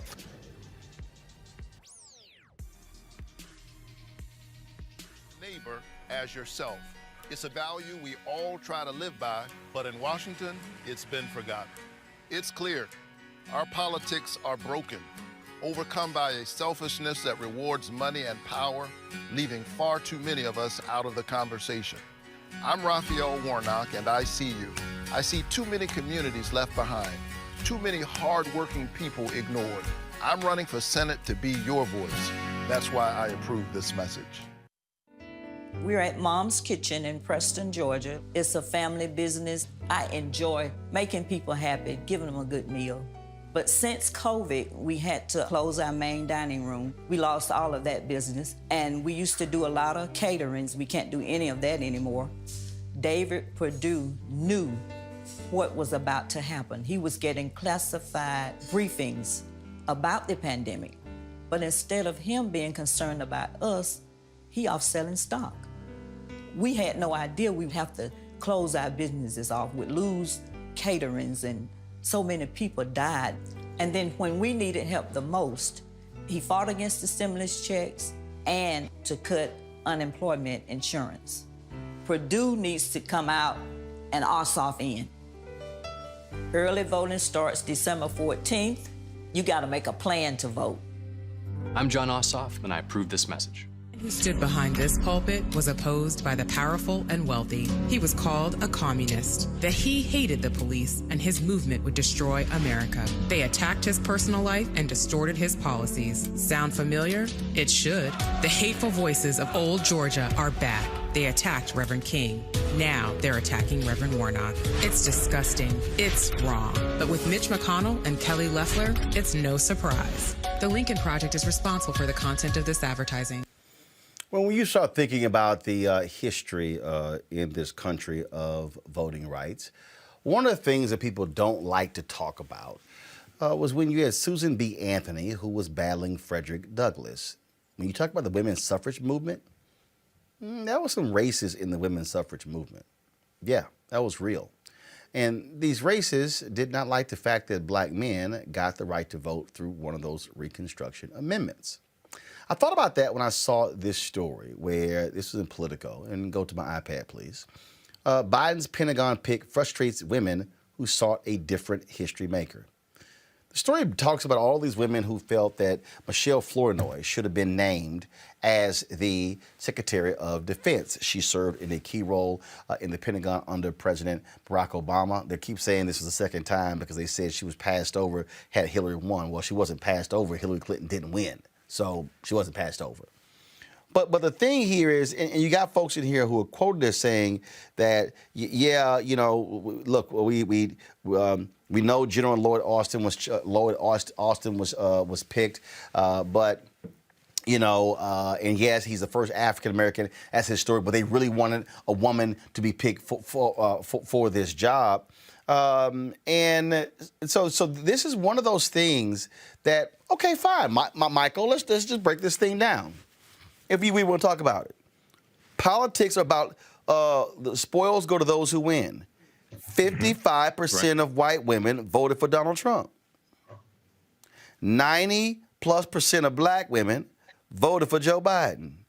80% of black men voted for Joe Biden. More black women and black men voted at a higher rate for Joe Biden and Kamala Harris than white people, than Latino people, than Asian American people in this country. Numbers don't lie. Right. So, you know, this whole deal of like, and so I just thought it was interesting reading this story. And the story says, but Florida backers, while stressing they have no personal beef with Austin, nonetheless said the former Undersecretary of Defense was the better choice, not merely because of her gender, but because she was the most qualified candidate. I mean, Lord Austin's a 4-star retired general. Granted, he has to get a waiver from the House. Yes. You got to get a waiver because, again, the Pentagon is supposed to be covered by civilian, and he has not been retired for 7 years, which is part of the law there. But, again, it's interesting, again, this dynamic. And the article, here's the other deal. The article says Biden's pick frustrates women. White women? Yeah, which women are you referring to? I'm just saying, white women? Because I go ahead. Well, you know, so once again, when you deal with first of all, when you deal with the Democratic Party, you're dealing with a big tent, number one. But you're right. African Americans overwhelmingly supported Joe Biden. Lloyd Austin is more than qualified. Now that doesn't mean Flournoy is not qualified, but you have, I think, some how should we say, some white female grievance, I think also that you have in this as well. And you're right, it does remind you of Susan B. Anthony and Frederick Douglass, because the white suffragists, the white feminists who were fighting for the right to vote for women, they took offense to the fact that African-American men in 1870, because of the 15th Amendment, got the right to vote before they did. And they were saying, wait a second, these are former slaves. Many of them are former slaves. How did they get the right to vote before we do? Okay? And this caused some tension, because, you know, you're going to have some of them that were abolitionists. But they're like, hold on, wait a second. We want you to be free, but how you going to vote before we do? Okay, so yeah, this kind of reminds you of something like that also, you know, with this conflict here. But you know, hey, we'll see what happens. Candace, again, when I see headlines like that, you know, women, I mean, my first instinct, did y'all ask any black women? Right. I think that you're right. Did you ask any black women? I think the answer is no, and that's how they came up with the headline. But it also reminds me of the fact that when we're in the workplace, and I mean black women and white women, we do understand the hierarchy of how it goes when it comes to moving up the job ladder and when it comes to getting what you want at work. It goes, and correct me if I'm wrong, and this is how I see it and the people in my circle see it, you've got white men, and then you've got black men, if they happen to be there. There might be the O and O, the one and only, but if they're there, they're going to get more respect. And then next, you have the white woman, and then you have the black woman. So I think that just is an example of what you're saying, in that there is a hierarchy, and white women are mad about it, and they're still mad about it. And we see this coming out in headlines like this. It makes sense. I see it in the workspace, and I think that this is what we're seeing. Rena. Well, that waiver you talked about, Roland, Matt has had to have that same waiver as well. Right. But I woke up this morning and I saw a tweet from Congresswoman Elisa Slotkin talking about being critical of the Trump of General Lloyd Austin, and I should read it. She said, "I have deep respect for General Lloyd Austin. We worked together when he commanded U.S. forces in Iraq, when he was vice chief of the Army, and when he was the CENTCOM commander. But choosing another recently retired general to serve in a role designed for a civilian just feels off."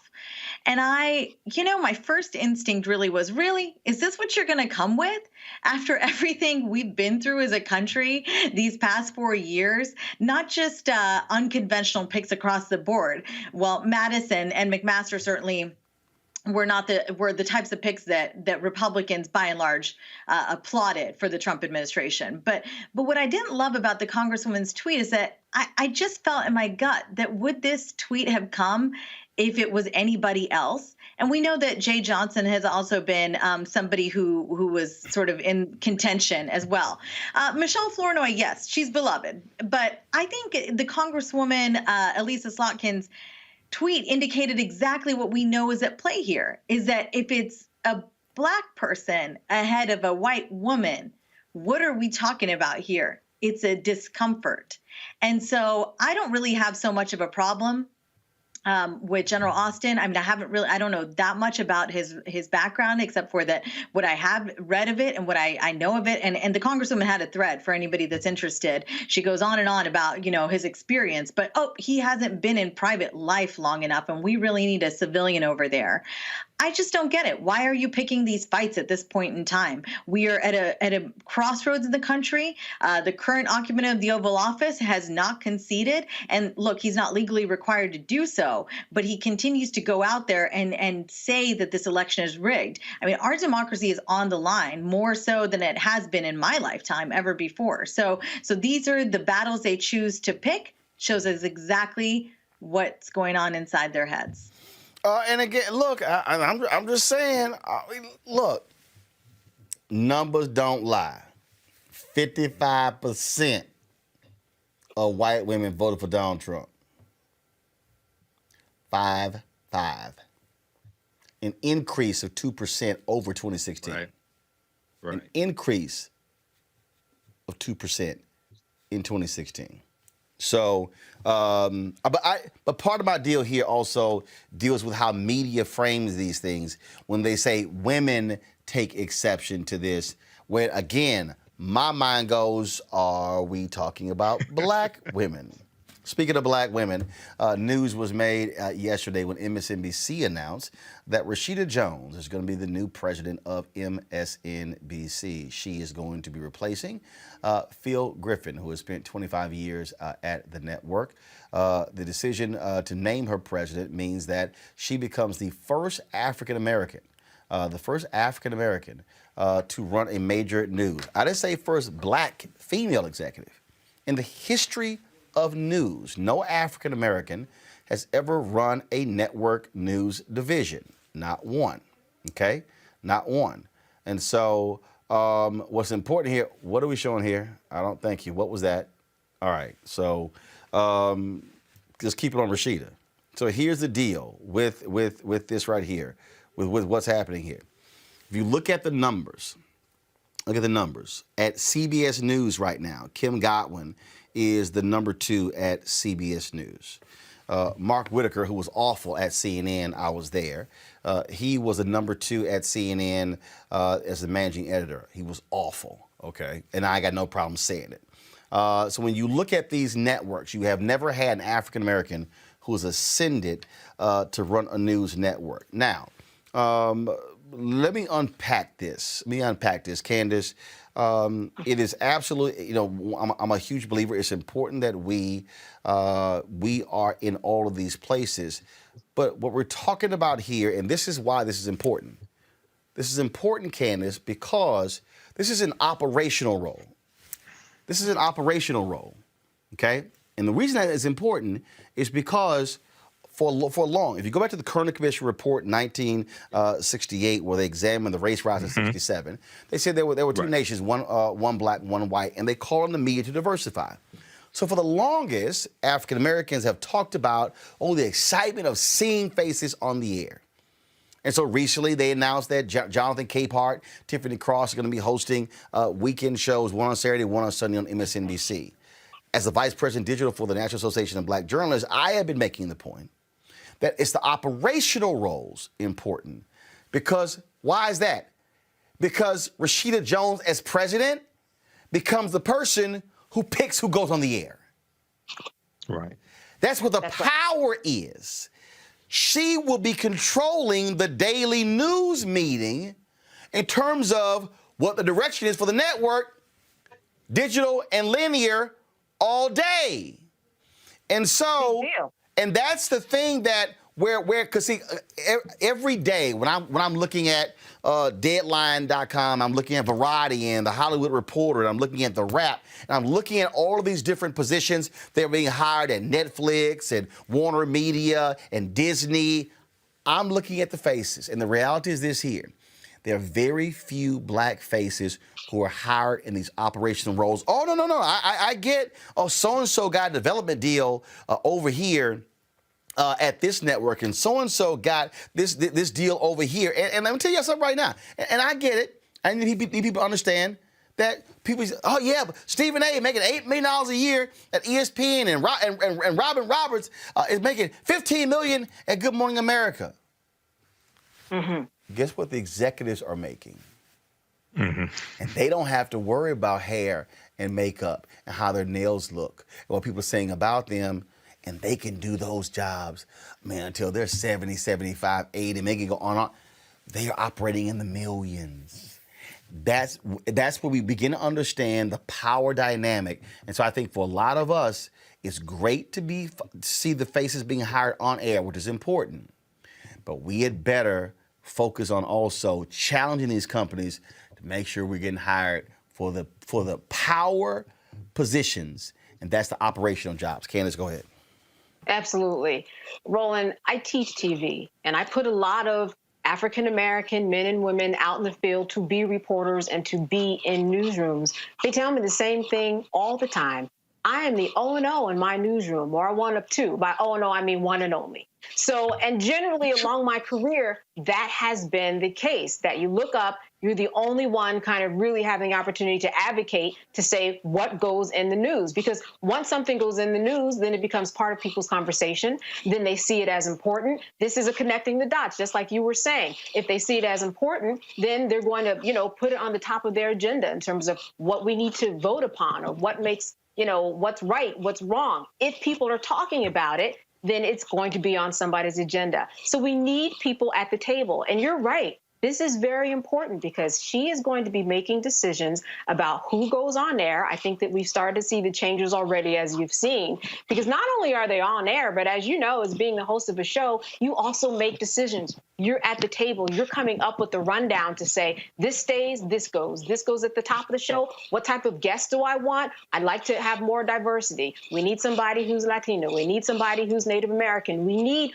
all of these things. So this is a big deal and a long time coming. And just like any other position that somebody gets that's big who's African American, we're going to start seeing people change their views about how they see people in the newsroom in roles of power because they are just not there. This is the thing, frankly, Michael, when we talk about, again, I'm going back to Black power.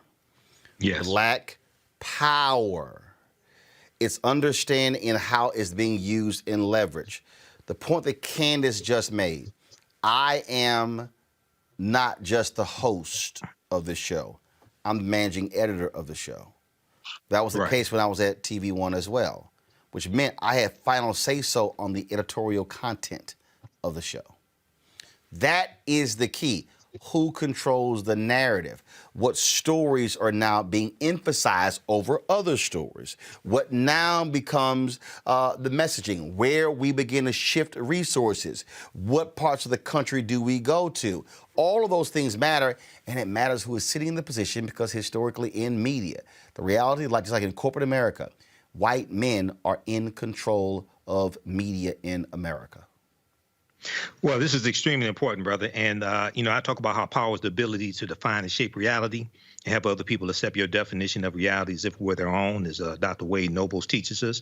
So when we deal with media, and I have a background in media, this influences the conversation. This influences what people are talking about, what they're reading. When you have control over content like this at MSNBC, this influences the snippets, the video clips that show up on Facebook and YouTube and Twitter, things like this. Articles are then written about this as well. This is an opportunity for us to get more of our issues pushed out nationally that influence legislation, that influence policies, et cetera. But it's also important for us to understand we African Americans pay for these positions because these positions are because advertisers, corporations advertise with MSNBC. They take that money and then pay these people for these positions. Well, a lot of these corporations get money from African Americans. So we also have to understand this on this other side is leveraging our economics to push harder for these various positions, not just at MSNBC, but at CNN and things like that as well, because we pay for them also. And this helps us in addition to African-American-owned media. We need that. So I'm not knocking African-American-owned media. I want people to understand me on this. We need both. We need both. We need both because we pay for them. We pay for those positions also. So this is extremely important. So Rena, and again, what I'm looking for people to understand on this is looking for them to understand how you must see this whole deal. Understand, and again, I go back to power. Who is in power? How power is being controlled, how power is being defined. Because now, having Rashida Jones sitting in the position of president, now it's who are the contributors? That's right. Who are the correspondents? Who are the executive producers? Who are the senior producers? Who are the line producers? Who are the associate producers? Who are the interns? And again, all those things matter. And now, again, now you're able to now bring that. And this is where also, with a Rashida Jones being in as president, and this is the key, and see, this is why I need people to understand, everybody out there, when y'all, because I go back to 2009, when I criticized the Obama White House for the lack of black people in the press office, because I say it is, who's a junior now becomes a senior in the next administration. And so what then happens is when Rashida Jones comes in now as president, she can now install her own team. That's right. And so guess what? What if all of a sudden, Rashida Jones goes, well, you know what? My vice presidents and my EVPs and my SVPs, I want more black people. I want more Latino people. Now I'm assembling my own team.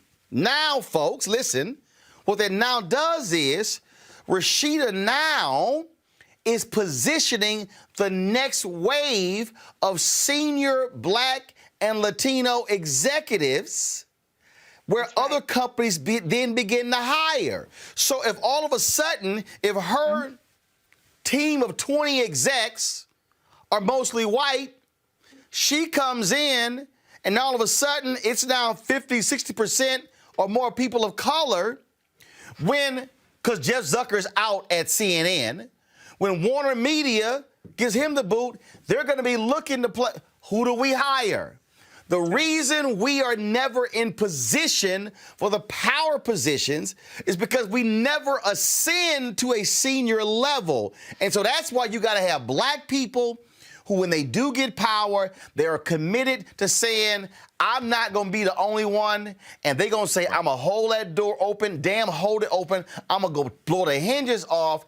And so now all of a sudden, you're able to build capacity because you now have the power position. That's right. Media has such an impact on our lives, as we've seen over the years. I mean, it's just grown and grown. And how we see the world is shaped by major networks like MSNBC. So I just want to take a pause here and say that when I saw this news about Rashida, I actually ended up shedding a couple tears. And I really get goosebumps because it's just so big. It's so big. I was celebrating this whole time the Biden-Harris transition.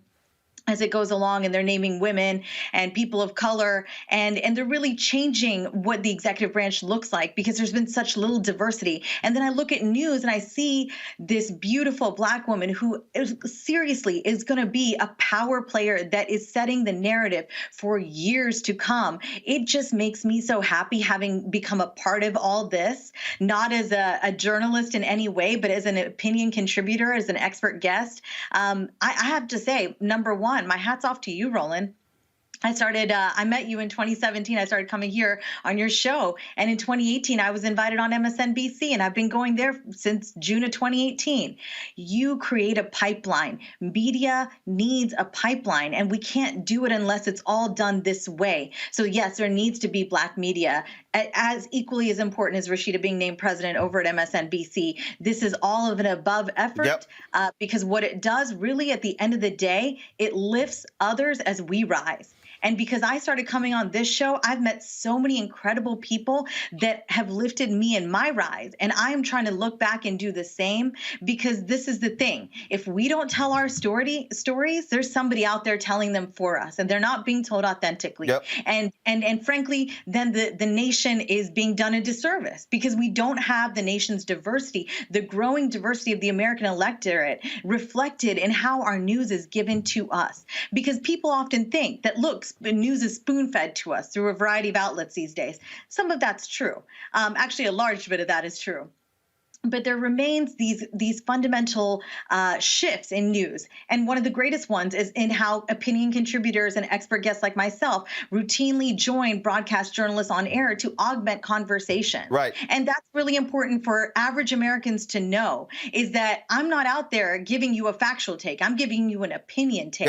And so when we realize how media works for us, then we became a more engaged, informed citizenry, and the country is better off for it. And just one last thing about lifting others as you rise, because I see what Cesar Conde, who was named the chairman of NBC Universal Group back in May of this year, I see that he's really doing good on his promise and his commitment. He set a goal of having a 50% diverse workforce across his division back in July, and I think this is really monumental with Rashida at the helm there. We're going to see some shifts. It's not just about who's appearing on air, it's about when they're appearing on air as well. So allow me to make this final point to pick up on what Rita said when she talked about pipeline. When you are intentional with it. And no, go back to the panel, because I'm doing this for a reason. Okay, so you see the announcement, Tiffany Cross getting the show on MSNBC. Here's how she got on TV One. Jamal Simmons hits me up and says, hey, Tiffany Cross has this newsletter called The Beat. He said, man, she'd be great for your show. I was like, all right, cool. So then we booked her. Then we started booking her more and more and more. To Rena's point, all of a sudden, other networks start calling. The exact same thing happened when I put Angela Rye on my show. I just sat there. I got a television on right here. I keep it on. I just saw Paul Butler, legal analyst on MSNBC. Right. Y'all, go to YouTube. You can see Paul Butler, Georgetown professor, when he was on my TV One show, Washington Watch, back in 2009, before MSNBC called. I can go down the list, the number of people, Shermichael Singleton, Paris Denard. I can go David Swertlick. I mean, we can go. Everybody's talking about Lauren Coates. Man, people are, oh my God, I saw Lauren Coates filling on CNN. Guess where the first show she filled in? My TV One show. What I'm trying to get everybody to understand is the issue is not, yay, a black executive. The issue is, how do we as African Americans, when we are in a position of power, create the opportunity for others who would ordinarily be ignored to be able to come into the door? I spent 6 years, I need y'all watch and understand, I spent 6 years at CNN, and I watched how contributors got blocked. I watched how great voices never got a shot. And I said, nah, I'm gonna do that. So when I hosted, when I filled in, when I did specials for CNN, no, we're gonna put that person on. Y'all, I'm cracking up laughing watching Steve Kornacki getting all this love. I can show y'all when he was on pilots I did at CNN. Guess who was a guest on a pilot I did at CNN? Rachel Maddow. Guess who was on pilots that I did at CNN? Melissa Harris Perry. So what I'm trying to say is, this is where, when we get in positions of power, we must use the power. That's right. That's what they've done. Use the power. And when you use the power, and then all of a sudden you begin to infield, that's why I can sit back. You ain't got to shout my name, but when I turn that TV on and I see a black person, Gianno Caldwell's on Fox News right now. Where did he get his start? On TV One. Y'all, that was deliberate. It was deliberate. But the only way that happened is because I had the power to make it happen. And so that's what's key for our audience to understand. We must, when we get the power, we must celebrate it, and then we must use it. Panel, I appreciate it. Thank you so very much. Candace, Michael, and Marina, I appreciate it. Coming up next, our Black Business segment. We'll talk with Chef Huda about her line of spices next on Roland Martin Unfiltered. You cannot fulfill your life if you're not willing to engage in the tactics and strategies that makes your own life grow and helps you to build the community in which you want to live. Voting is a singular method for a people locally and regionally to govern themselves. When the going got tough in business, David Perdue outsourced American jobs overseas. In a deposition, Perdue testified he spent most of his career outsourcing. You made a career out of outsourcing. How do you defend that? Well, defend it, I'm proud of it. When the going got tough in the Senate, Perdue hid in the airport bathroom and even stole someone's cell phone who asked him a tough question. You stole my property. When the going got tough with COVID, Perdue hid critical information while selling his own stocks. Records show that Senator David Perdue bought and sold stock shortly after a private Senate briefing on the virus. It's not just that you're a crook, Senator. You're attacking the health of the people that you represent. Now Perdue won't even face his constituents, backing out of debate after debate. Enough incompetence, deceit, corruption, division. Change has come to Georgia. Change is coming to America. Georgia needs a real senator, not a chicken Perdue. Midas Touch is responsible for the content of this advertisement. All right, folks, real quick here. Amazon, I got to tell you this story here. Amazon has removed a particular doll from their store shelves. Let's just say it had a little problem on the race side here. The doll was described as a dolly yearning 14-inch adorable black doll with casual red skirt and colored dirty braid fashion, gorgeous doll for 83 plus. A Chinese company who has been working with Amazon for less than a year posted the doll for sale on Amazon. Many find it interesting that when the Chinese company posts white dolls for sale, it doesn't place race or the word dirty in the description. Although Amazon has recently removed the doll, many people aren't letting Amazon off the hook. Earlier this year, Amazon had to remove another product from its site. This time, it was a pair of shoes described as nigger brown. Some people have had enough, and some are saying to boycott Amazon as a result. But again, that doll has been yanked. All right, folks, every Tuesday we talk to a black business owner about their company and their wares. And so joining us right now is Chef Huda. She has a new line of spices coming out. So Huda, what's up with these spices? What's up with this line of spices you got coming out? Roland, how are you? Great. Good, good, good. So I started Just Savor Spices because I wanted to put salt-free options into the universe that were bold in flavor and healthy. Since then, we started the company, and we've been doing wonderful. Everyone's cooking at home right now. We've extended the line to offer traditional salted flavors as well. We also have gourmet salts and gourmet sugars. All right, okay, hold on. I need you to explain what the hell are gourmet salts. I mean, where I come from, salt is salt.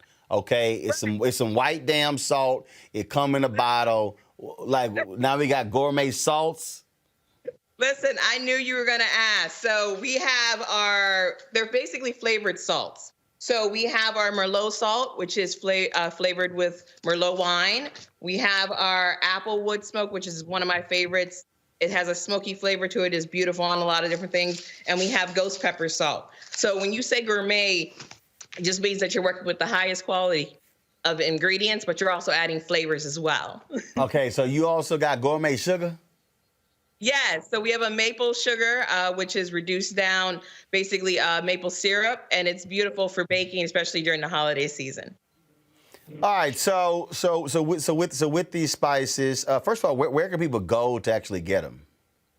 So justsavor.com is where we're selling them, and currently we have extended our Black Friday sale. So right now there are items on the website that are 40% off. We have our spice box, which is perfect for holiday season. It includes 3 spices, a cooking class from me, and recipes from me. So it's a wonderful thing, especially because everyone's cooking this holiday season. So justsavor.com, y'all. This is the website. Go to my iPad, please, and so you'll see the website here. And once you go on here, you'll see all the stuff on here. So when you were putting this together, why? Yeah. Why? What? I mean, were you not satisfied? Like I'm sitting here, explain this: jam and jerk, spicy garlic madness, ghost pepper, sea salt. What the hell? We got international flavors, holiday gift box. Then we got the fire and smoked holiday gift, Cajun kick, southern sweet heat barbecue, applewood smoked sea salt. Yes. So for me, just like a lot of business owners, we had a catering company, and I also was doing private chef gigs for some of my clients before COVID. And of course, we had to pivot. I started the Spice line a couple years ago, but kind of put it on the back burner because we were doing so well with the catering and appearances and things like that. And COVID kind of came in and just said, hey, we have to pivot. And I thought it was a perfect time to bring these options to people and hopefully inspire people to share recipes and share moments with people over food. All right, then. And so also let people know you're giving 10% to charity? Yes, absolutely. So part of my brand has always been to give back to our communities. So every purchase, we give back about 10% to different charities that we work with. I'm an ambassador for American Heart Association. That's one of the reasons that we started with the salt-free line, because I think it's really important that we all do something that's near and dear to our heart, especially in this trying time. All right, then. Chef Huda, we certainly appreciate it. Congratulations on this line. You're right. Everybody has to pivot. And yes, a whole bunch of people who ain't got no clue when it comes to cooking. And they need as much help as they can. Praise the Lord. I've been cooking since I was 8, baking since I was 7, so I'm good. Yeah. Mom and Daddy handle their business, so we straight, but you're absolutely right. We appreciate it. Thanks a lot.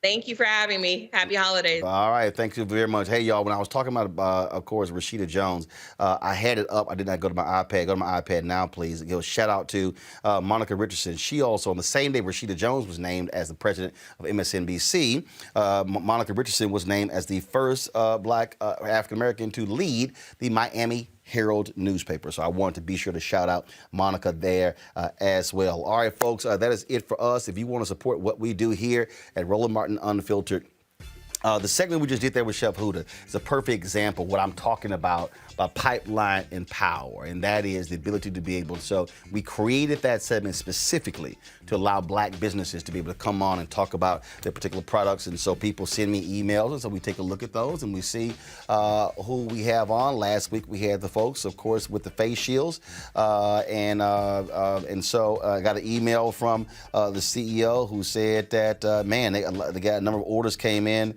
as well. Folks are gifting these things. And so this is why we do what we do. We are independent. No corporation owns us. I don't have Comcast's money. I ain't got Byron Allen's money. I don't have Robert Smith's money. I don't have Viacom, AT&T, Verizon money. We are building something here that we are able to control the narrative and actually build capacity. Okay, our goal is real simple. Our goal is we want to be able to build this, not just one show, but multiple shows, have much larger staff, be able to cover more things across the country. So your support is vital. If you want to join our Bring the Funk fan club, you can do so by going to Cash App, $RM Unfiltered, PayPal.me/R Martin Venmo.com/RM Unfiltered. You can also send us a money order to New Vision Media, Inc., 1625 K Street Northwest, Suite 400, Washington, D.C., 2006. And so we ask that you do that because, again, we want to build a strong Black-owned platform where we are in control of the narrative and control our destiny. Tomorrow's on the show. Check out my John Ossoff interview that I did when I was in Georgia over the weekend. Looking forward to that. Y'all folks have an absolutely great day. Talk to you later. Hi!